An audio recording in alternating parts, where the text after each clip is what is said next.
ভারতের বোলারদের দাপটে পার্থে ঐতিহাসিক জয় তুলে নিল টিম ইন্ডিয়া। বর্ডার গাভাস্কার ট্রফির প্রথম টেস্টে অস্ট্রেলিয়াকে 295 রানে হারিয়ে দীর্ঘ 16 বছর পর পার্থে জয় পেল ভারত।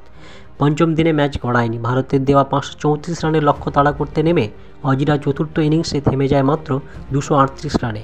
চতুর্থ দিনের শুরুতেই অস্ট্রেলিয়ার ব্যাটিং লাইন আপ ভেঙে দেন বুমরা, সিরাজ, ওয়াশিংটন সুন্দর ও নীতিশ রেড্ডি।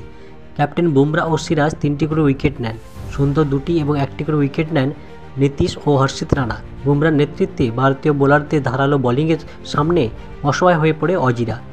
অস্ট্রেলিয়ার হয়ে ট্রেভিস হেড 89 কিছুটা লড়াই করেন, মিচেল মার্শ করেন 47 রান এবং অ্যালেক্স ক্যারি অপরাজিত 36 রানে লড়াই চালান। তবে এই পারফরম্যান্স যথেষ্ট ছিল না তাদের জন্য। সিরাজ ও বুমরার আগুনে বোলিংয়ের সামনে পুরোপুরি ছাড়খাড় হয়ে যায় কামিন্সের দল। 2 ইনিংস মিলিয়ে 8 উইকেট নেওয়ার সুবাদে ম্যাচের সেরা পুরস্কার জেতেন ক্যাপ্টেন বুমরা। ফার্স্ট টেস্টে ভারতের এমন দাপুটে জয় টিম ইন্ডিয়ার জন্য একটি গুরুত্বপূর্ণ মাইলফলক। এরকম নিত্য নতুন খবর পেতে আমাদের চ্যানেলটিকে অবশ্যই লাইক, শেয়ার ও সাবস্ক্রাইব করুন।